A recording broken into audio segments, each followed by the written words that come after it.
After completing his degree in marketing, Fabian worked for a while as a minor brand manager for a large cereal company before entering the medical industry, working for a supplier of specialized medical equipment. With so many graduates carrying that degree, it was only through hard work and commitment that Fabian quickly rose in the business.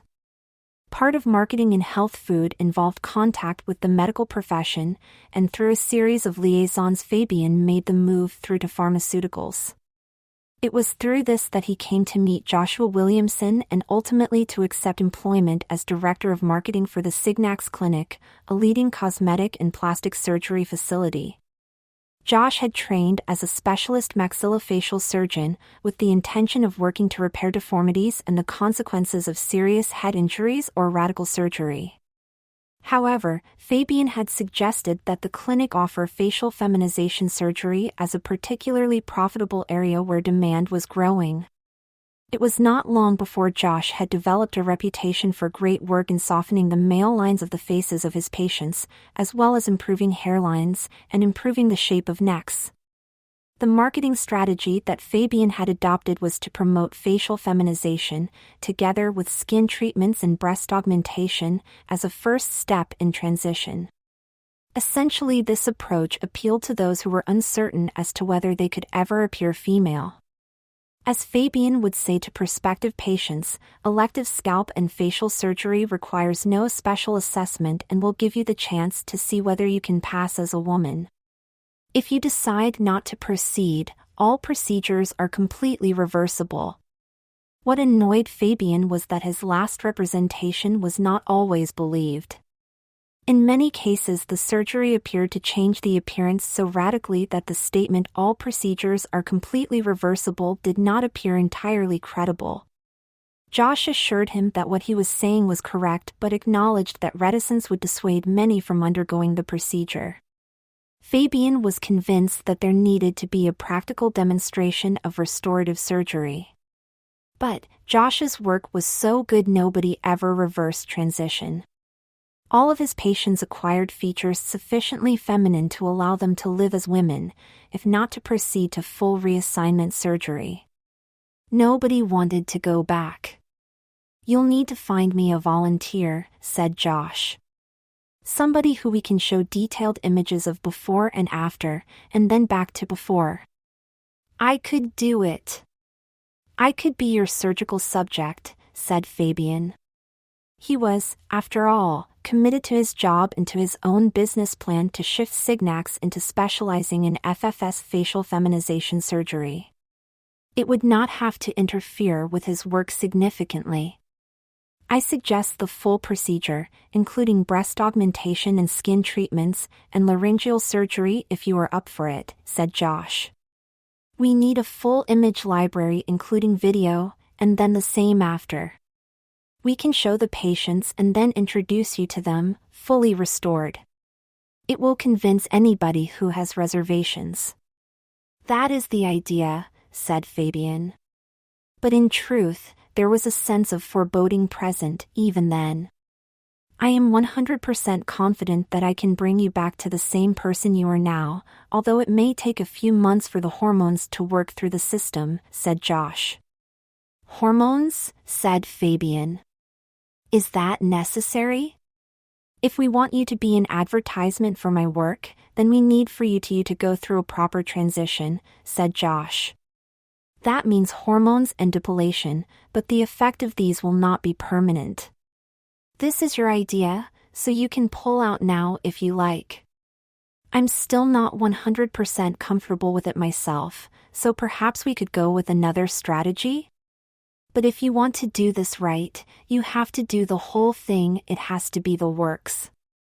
"I suppose we can video it," said Fabian, further considering the plan. "The before, the transition, the after, and then the detransition, and the result of that." "That is what we are looking for," said Josh. "To show the doubting customer that they have nothing to fear. They can back up so long as they postpone the orchidectomy, the penectomy, and the vaginoplasty. And that is not my area. I don't do that work. So I don't care whether they have that or not. For Fabian it seemed that there was no risk. All he could think to say was, "Will it hurt?" "All surgery has pain, Fabian," said Josh. "But everybody experiences pain differently. But hopefully with proper management, pain will be minimal. As you are trailing the procedure, you will be well able to describe it. What better than to have a marketer who has tried the product and is talking about it dispassionately, not be transgendered himself? I could learn to like this idea." So, it was agreed. Fabian would be feminized temporarily. Josh suggested that an ex-patient help Fabian through the other aspects of transition while he ran the blood tests and otherwise prepared for surgery. Kathy had gone through the whole thing and has undergone affirmation surgery only 6 months before. "I understand that you are in on our plan," said Fabian. "This is a temporary procedure to prove that any surgery that Josh does, Josh can undo." "You just be careful," said Kathy. "You may find that you like being a woman too much to want to go back." Fabian laughed. He said, "No chance of that.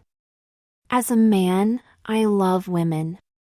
I am interested in seeing things from the other side, even if it is only for a month or so, but I enjoy women too much to ever want to be one. I just want to show off the clinic's product as best I can. I want to look as womanly as possible before I reverse back." Kathy felt that it was time to spell things out for Josh. "Well, the clinic's product, as you call it, is maybe 20% of looking like a woman. If the prettiest thing in the world strides down the street and tries to put her hands in her pockets or call down a cab, everyone will know that is not a woman. It's called poise. If you have feminine poise and you move well, even if you are wearing men's clothes, people will think that you are female." "I am ready to receive instruction," said Fabian. He may have sniggered, but it was not long before he knew that he had a lot of work to do. When he was wheeled in a gurney a week later, Josh gave him the option to pull out. He said, "All right, you have talked me into this idea, but I am saying that you do not need to do this. I am going to be grinding away your skull. That will be permanent. When we reverse everything, we will be using plastic inserts to replace the bone." "Let's go," said Fabian. "When I see you on the other side, you be sure to treat me like a lady." Counting back for 100, he only got to 96. And then the next thing he knew was waking in pain. The chest was the least of it. He could feel the tightness of his skin over the implants, but the incisions were small and closed with small clips. It was the face that was the most uncomfortable, with heavy bruising compressed with a sock bandage, with holes cut for the eyes and mouth. It would be weeks until the bandages could be removed, but Fabian was mobile and able to do office work. He had time to get used to his new shape. "I have implanted some hormone release capsules," said Josh. "These will assist the skin expanding on your chest and the pliability of the skin on your face, but hormones are an important part of appearing totally female. You are an advertisement for my work, or you will be when you are healed. I am confident that I have done an excellent job. You should look 100% female, Fabian. You should call me Faith," he said. "It is a clear indication that I have confidence in you that you will have me 100% back to normal when this is all over." "Faith, I like the name," said Josh. "It suits you." Faith's head was still wrapped in bandages with only slightly longish hair projecting out the top. He or she could have been either sex, but there was office work to be done, and the forthcoming presentation of the masterful work of the clinic and its key surgeon was impending. She needed to be she. That meant enlisting the female staff to coach the recuperating Faith in feminine behavior. Nurses and office assistants at the clinic took to the task with gusto and good humor. Fabian was a popular member of staff, and his commitment to his job was now clear to all of them. Faith would be just as popular, even more so with her apparent enthusiasm to learn more about the procedures that the clinic sold, from the subject's point of view. A good starting point, so Faith learned, was clothing. That meant learning to tuck away Fabian's genitalia, something that she learned from the sole member of staff who was a trans woman, now happily post-operative and no longer in need of those particular skills and the underwear or tape needed. Then there were dresses and skirts, and how to sit or enter and exit vehicles. Then shoes, and how to walk, and to run. Faith was enjoying herself. Time moved quickly. But when the time came to remove the bandages, Faith was perplexed. "Don't worry," said Josh. "The swelling has almost gone. We have discoloration. That is normal. The lines are perfect. You will be spectacular. You get one shot at cutting me up, and another at putting me back, so I had better be," said Faith. "Can I suggest that you work on the voice?" said Josh. "It might not be necessary while you are in the clinic presenting yourself as an ordinary man feminized as a demonstration, but outside the clinic, that voice is totally incongruous." Josh had a point. She had yet another thing to do. "And the first trip outside the clinic will be to go down the road and get yourself some hair," said Josh. "Take one of the female staff with you. Go down to that special salon and spa place. Get the works. The clinic pays the bill. And lots of before and after photos. Remember what this is all for." It was only walking distance away. Faith and her work colleague walked to entire distance in heels. She gained confidence with every step. She felt that she could be a woman for as long as this exercise required. But surely, that would not be long. Faith had lined up some marketing presentations with herself having the starring role. Perhaps meeting with some customers, a few photo shoots, then back under the knife. But she would need to heal first. The lady at the salon was not concerned about the bruising. "Sadly, we know all about how to conceal bruising," she said. "It is the woman's lot in life, and in your circumstances, you will probably never know it." She knew the whole plan. "But we will get you some quality hair extensions and a full wax job. But we won't need depilation on your face. That has been looked after already." It suddenly occurred to Faith that she was right. Her face had been in bandages for a week, but it was smooth. No beard at all. She was told that she was there to relax. Beautification should be a pleasure overall, even if the first part of it was the pain of hot wax then tearing it from her body. She was there for hours. But the finished product was more than she had hoped for. The hair cascaded over her shoulders dark brown with a slight wave. The sculptured face was highlighted with makeup and the eyes were given a dramatic look. She was captivating. Faith spent a full 5 minutes in front of the mirror examining her new face. She knew that she had a product of real value right here. Josh was a genius. FFS was going to make them both a fortune. She needed to show the world what Josh could do. Take an ordinary guy and turn him into this. Her mind was moving at speed. She could not wait to tell Josh about the plans she was developing and to get them down on paper. She hurried back to the clinic and burst into his office, beaming from ear to ear. "This is fantastic," she said. Josh rose to his feet slowly with his mouth open. Even though he had designed this face and seen the computer simulation of the outcome many times, it did not initially click that it was Fabian who had entered his office and who stood before him in the white dress. But when he did, all he could do was agree. "Yes," he said. "Fantastic. No, I mean, as a product this is more than marketable. This is game-changing. Look at me." "I'm looking," said Josh. He was, and doing more than just admiring his surgical skills. "Let's go out for dinner," said Faith excitedly. "I will pay. I want to show off the new me." "I'll pay," said Josh. "I couldn't let the lady pay." Faith looked at him, checking for a smile.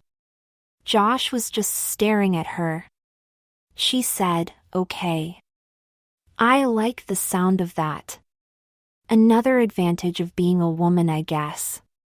"An advantage in being a beautiful one," said Josh. They went out to a restaurant by the beach. Faith was keen to be seen. She was. Men stared at her. Women did too. She was looking for it. She felt good. "Women as beautiful as you ignore people staring," Josh said.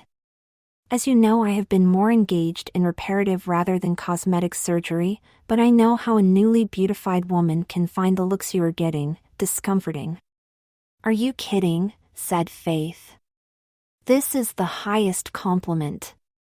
I can guarantee if I was wearing a Signax Facial Surgery Clinic t-shirt, people would be up asking for the phone number." There was no such t-shirt, but Faith had one made, with a V-neck. She wore it proudly, along with an array of other garments that showed off her new breasts. Faith became the face and body of Signax, and she loved being that. She appeared prominently on the new website, which included videos of her speaking, and walking, and doing her makeup. She presented to trans groups and even appeared on daytime TV. "It's purely a marketing exercise," she explained. "Signax can make almost anybody a beautiful woman, even a regular guy like me." She would cross her legs and flick her hair to confirm how complete the transformation was. "And it is fully reversible." Those were the words, but she had yet to hear anybody ask for confirmation of that by demonstration. There was no demand for it. People wanted to see her. There had been a scheduled date for Faith's retransformation back to Fabian, but that date came and went. Faith's diary was full of commitments as a part of the marketing effort that was hugely successful. But with success came an increased workload on Jason. His theater time was maxed out and he spent many hours into the night working on all the preparatory and post-surgical work. Faith was working late too. "You must be exhausted," said Faith, breezing into his office. Jason had been hunched behind his screen and was stretching. "Would you like me to rub that neck of yours?" said Faith. "We have created a monster," said Jason. But the feeling of her fingers on his neck made him relax. "We need a bigger surgical team," she said. "We need to slacken off the marketing effort," he responded. "We are getting rich," said Faith. "But now I understand just what good work we are doing. We are helping people. You are changing lives. You are making sad people happy beyond their dreams. We are doing good, Jason. I can scarcely believe that I am saying this, but somehow that is more important than the money." She had long manicured nails, but she was not scratching as she kneaded the flesh on the back of his neck. She was wearing perfume, and a wisp of her hair had dropped beside his face. There was an erection growing in his pants. "Don't go back," said Jason. "What?" she said. "Don't go back to being Fabian. I like you like this. I like having you around. I like you liking me around," said Faith. She spun him around in his swivel chair so that she could look into his eyes. What she saw in them thrilled her. She straddled him and sat on his groin. She could feel his sex against what was left of hers. He took her face in his hands and kissed her. She shuddered with joy. "I don't do bottom surgery," he said. "I am sure we can find somebody," she said.